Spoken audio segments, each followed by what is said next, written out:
नमस्कार.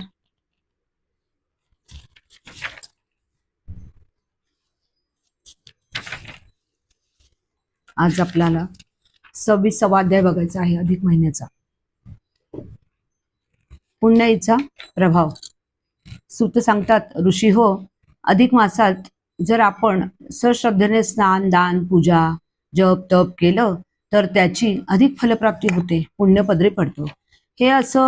हे जसं खरं त्याचप्रमाणे ह्या गोष्टीचा अनादर केला, अवहेर केला, त्याची निंदा केली, अवहेलना केली तर त्यामुळे वाट्याला येणारं दुःख, क्लेश, यातना या सुद्धा तेवढ्याच तीव्र असणार, हे सांगायलाच नको, नाही का?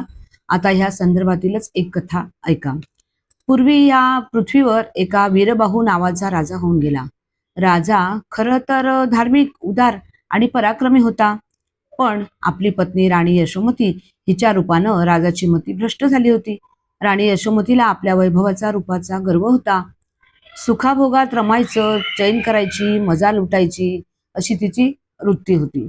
एक दिवस प्रधानाची पत्नी गुणवंती ही राणीला भेटायला आली. ज्या देवामुळं आपल्याला हे राज्य, वैभव वगैरे मिळालंय त्याची आपण अधिक मासाच्या निमित्तानं पूजा करू, काही दान धर्म करू, पुण्य जोडू असं म्हणाली. पण राणी यशोमतीनं ह्या सत्कर्माची गरज काय?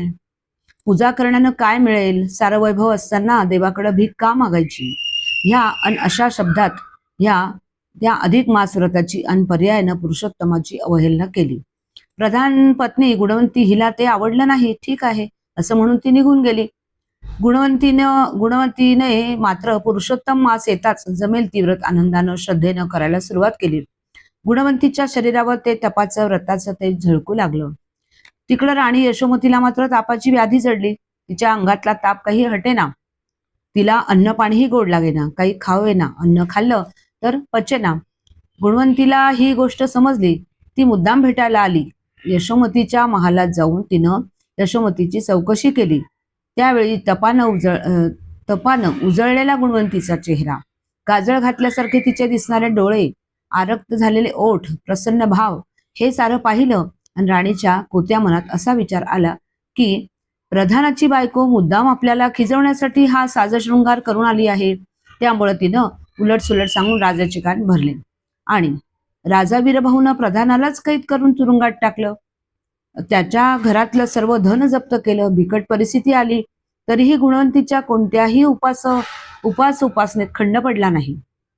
राजाने स्वतः जाऊन पाहिलं तेव्हा राजाला सुद्धा ती तशीच सुंदर आणि रूपवान दिसली. ह्या गोष्टीचा राजाला आनंद नव्हे तर उलट रागच आला.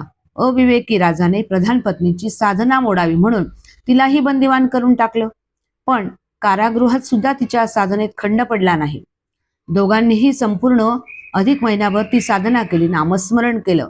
त्यामुळे भगवान पुरुषोत्तम प्रसन्न झाले.